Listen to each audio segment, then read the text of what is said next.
Bonsoir à tous et bienvenue dans Contre-champ, votre hebdomadaire ciné. Cette semaine, en plus des incontournables sorties, le pitch d'un film de légende, Apocalypse Now de Francis Ford Coppola.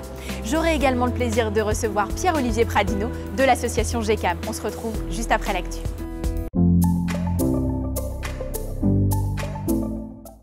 Tu tiens vraiment à te déguiser? Flic ou fantôme?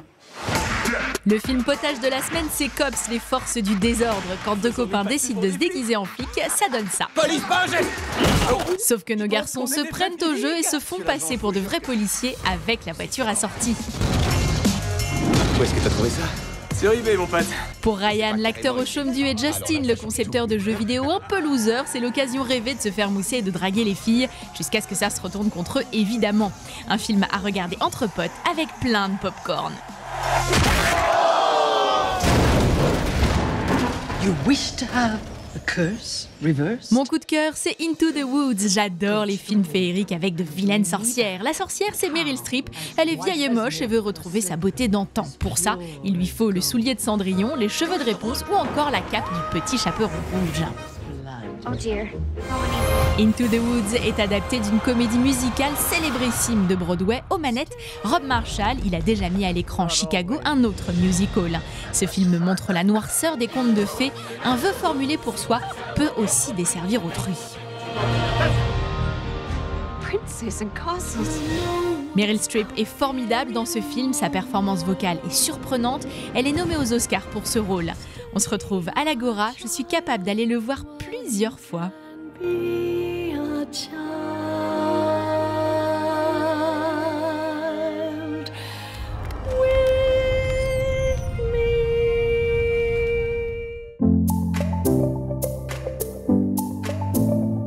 Pierre-Olivier Pradino, vous êtes président de l'association GECAM, Guyane Cinéma Audiovisuel et Multimédia.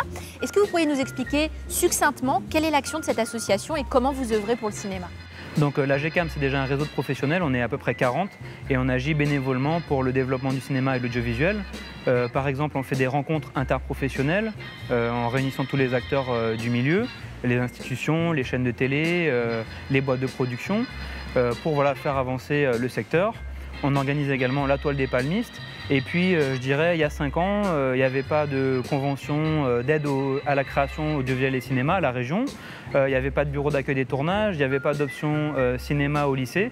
C'est pas des choses qu'on a faites nous, mais par contre, on a milité pour que ça existe. Donc, la GECAM, c'est défendre les intérêts de l'audiovisuel et du cinéma en Guyane. Alors je voudrais qu'on revienne un petit peu sur la toile des palmistes que vous avez évoquée. C'est un festival en plein air que vous organisez tous les 2 ans. La dernière édition, c'était en septembre 2014. Vous organisez comme à chaque fois un concours de courts-métrages. Dites-nous un petit peu quelle était la qualité de ces courts-métrages qui n'étaient pas professionnels. Alors la qualité était très bonne et meilleure que la première édition, donc ça déjà ça a été une agréable surprise pour tout le jury qui était composé des membres de l'association, mais on était une dizaine de professionnels à voir les films et on a été tous unanimes à dire que les films étaient de qualité. Et donc voilà, ça prouve que les choses avancent et puis le niveau est de plus en plus haut et il y a des personnes qui comptaient rendre des films qui ne l'ont pas fait et puis quand ils ont vu les films diffusés à la toile des palmistes, limite ils m'ont dit finalement heureusement qu'on n'a pas rendu de film parce que je ne sais pas si on aurait assuré à ce point-là. Donc bon, c'est bien en tout cas, il y a des beaux films qu'on peut faire en Guyane et l'avenir se dessine bien en tout cas. Et justement, cet avenir, comment est-ce que vous le voyez? Qu'est-ce que vous espérez? Parce que vous êtes aussi réalisateur. Quelles sont vos envies pour le cinéma guyanais? Déjà, ce qu'on explique aux institutions, c'est qu'on les convainc qu'en mettant de l'argent et en essayant de séduire des productions extérieures, elles vont venir. Quand on met 100 000 € ou 500 000 € pour aider une production, elle vient, elle dépense des millions d'euros en Guyane. Donc c'est de l'hôtel, c'est de la restauration, c'est du transport, donc c'est vraiment de l'économie. C'est de l'emploi de techniciens, de figurants. Donc effectivement, ça apporte à l'économie locale. Donc j'espère qu'il y aura de plus en plus de films. Pourquoi pas un long métrage par an, ce serait génial. Et puis 2 à 3 courts-métrages par an, ce serait formidable. Ça permettrait d'avoir un volume de travail intéressant pour tout le monde.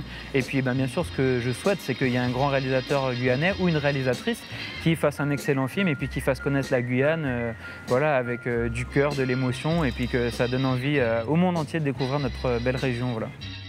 Merci Pierre-Olivier. Merci.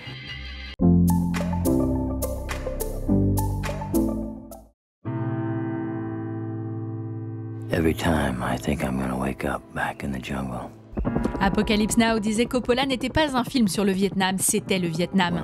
Comme l'armée américaine, nous étions arrogants, nous avions trop de monde, trop de matériel, trop d'argent, et peu à peu, nous sommes devenus fous. Et en effet, ce film a dévoré Coppola. Le tournage a duré beaucoup plus longtemps que prévu, essuyé un typhon, épuisé les acteurs, mais aussi ruiné le réalisateur. Le résultat est pourtant une œuvre presque totale, sensorielle, qui plonge le spectateur au cœur même de la jungle. Certaines scènes resteront mythiques, comme l'attaque en hélicoptère au son de la chevauchée des Valkyries de Wagner. En 1979, Apocalypse Now, film inachevé sans générique, remporte la Palme d'Or à Cannes, ex aequo avec Le Tambour de Volker Schlöndorff. En 2001, Coppola rallonge sa copie de 50 minutes sous le nom d'Apocalypse Now Redux. Between good and evil. Every man has got a breaking point. Et oui, Contre-champ, c'est fini pour aujourd'hui, mais je vous donne rendez-vous la semaine prochaine pour toujours plus de sorties ciné, plus d'actu, des films cultes et des invités en or. Salut à tous et bonne séance. Pour gagner des places de cinéma, dites-nous quelle célèbre actrice joue dans le film coup de cœur de la semaine. Stana Roumillac, Julie Gaillet ou Meryl Streep. Vos réponses par mail à contrechamp@francetv.fr. Bravo à Lauriane Casca, la gagnante de la semaine dernière.